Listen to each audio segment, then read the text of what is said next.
नमस्कार दोस्तों, स्वागत है आप सबका मेरे चैनल पर।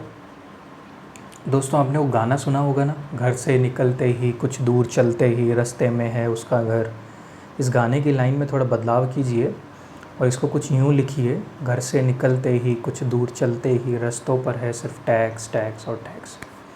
जी हाँ दोस्तों, आज इस वीडियो में मैं आपको कुछ ऐसे टैक्सेस के बारे में बताऊंगा जिनके बारे में आप जानते भी होंगे या शायद आप नहीं भी जानते होंगे, पर ये टैक्सेस आप या आपके किसी रिश्तेदार या आपके किसी जान पहचान वाले ने ज़रूर जीवन में कभी ना कभी भरे ही होंगे।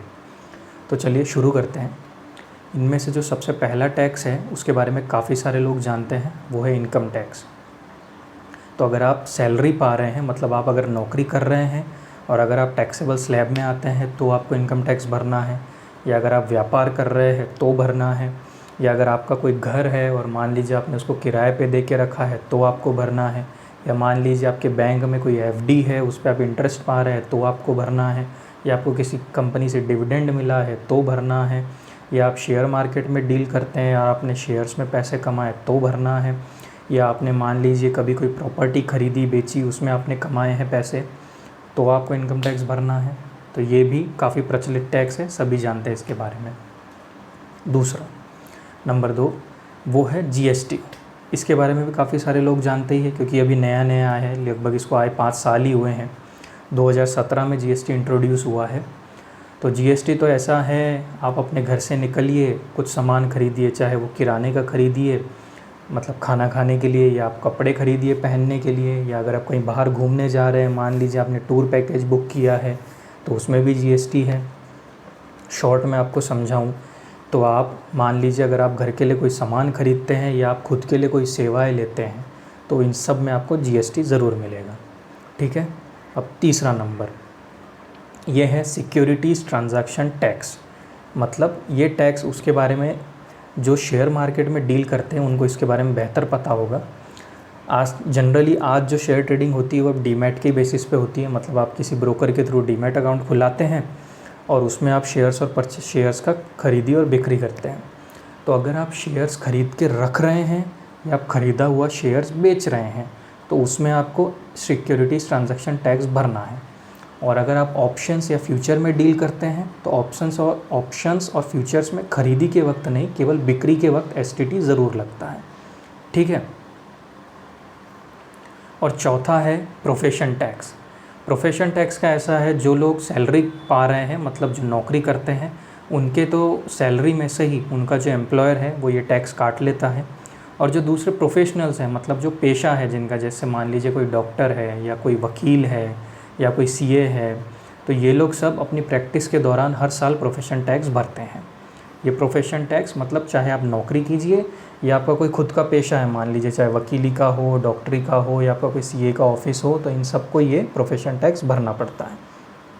पांचवा है प्रॉपर्टी टैक्स। प्रॉपर्टी टैक्स से मेरा मतलब है, मान लीजिए आपका कोई खुद का घर है, आप जहाँ भी रह रहे हो तो वहाँ की जो म्यूनसिपालिटी है या वहाँ की जो म्यूनसिपल कॉरपोरेशन है उसको भी आप कोई ना कोई टैक्स ज़रूर देते हैं और उस टैक्स को हम प्रॉपर्टी टैक्स बोलते हैं। अगला है दोस्तों इसमें टोल टैक्स। मतलब जब आप हाईवेज़ पे अपनी 4 व्हीलर में जा रहे हैं तो आपको हाईवेज़ पे अगर टोल है तो वहाँ पे आपको टोल टैक्स देना ही पड़ता है। इस टैक्स से भी ज़्यादातर लोग वाकिफ़ ही हैं क्योंकि कभी ना कभी हम किसी ना किसी कारण से हाईवे पे जाते ही हैं, हमारा आना जाना होता ही है, इसलिए इस टैक्स से भी काफ़ी लोग वाकिफ़ हैं। उसके बाद है वैट, वैल्यू एडेड टैक्स। ये जो टैक्स है, वैसे ये जीएसटी आने के बाद काफ़ी हद तक रिप्लेस हो गया है, पर हमारी जैसे आज की तारीख में जो सबसे ज़रूरत में से एक चीज़ है जिसका नाम है पेट्रोल। पेट्रोल पर भी काफ़ी मात्रा में वैट है, मतलब ये आज भी एग्जिस्ट करता है। हालांकि जीएसटी ने इसका जो प्रपोर्शन है वो काफ़ी कम कर दिया है, पर आज भी ये काफ़ी चीज़ों में लागू है। अब इन टैक्सेस के अलावा कुछ ड्यूटीज़ भी हैं जो आप भरते हैं। भले अब नाम बदल दीजिए, अब बीमार बोलिए, बीमारी, खर्चा तो लगना ही है। तो इनमें से जैसे एक है स्टैम्प ड्यूटी। अगर आप कोई प्रॉपर्टी खरीद रहे, मान लीजिए आपने कोई ज़मीन खरीदी है, तो वो ख़रीदते वक्त आपको प्रॉपर्टी टैक्स देना ही पड़ता है। ये वैसे बायर को देना पड़ता है, पर अगर बायर और सेलर के बीच में एग्रीमेंट है कि सेलर देगा स्टैम्प ड्यूटी तो वो एक अलग बात है, पर जनरली ये बायर को ही देना पड़ता है। और ये जो स्टैम्प ड्यूटी है शेयर्स में भी होती है, और शेयर्स में भी जब आप ख़रीदते हैं शेयर्स तब आपको स्टैम्प ड्यूटी देनी पड़ती है। अगला है कस्टम ड्यूटी। मतलब अब भारत में व्यापार या नौकरी कर रहे हैं तो अलग बात है, पर कल को आपके मन में आए कि विदेश में माल बेचता हूँ या विदेशों से माल ख़रीदता हूँ, तो आप वहाँ भी आप टैक्स से नहीं बचेंगे, वहाँ भी आपको कस्टम ड्यूटी भरनी पड़ेगी। चाहे आप बाहर से माल मंगवाइए या आप बाहर माल भेजिए, आपको कस्टम ड्यूटी तो देनी पड़ेगी। अगली है एक्साइज़ ड्यूटी। ये भी जीएसटी आने के बाद काफ़ी हद तक इसका प्रोपोर्शन कम हो गया है। ये फैक्ट्री लेवल में जो गुड्स बनते थे उन पे लगती थी, पर आज जीएसटी आने के कारण इसका प्रोपोर्शन भी काफ़ी कम हो गया है। बट आज भी पेट्रोल पर एक्साइज़ ड्यूटी लगाई जाती है।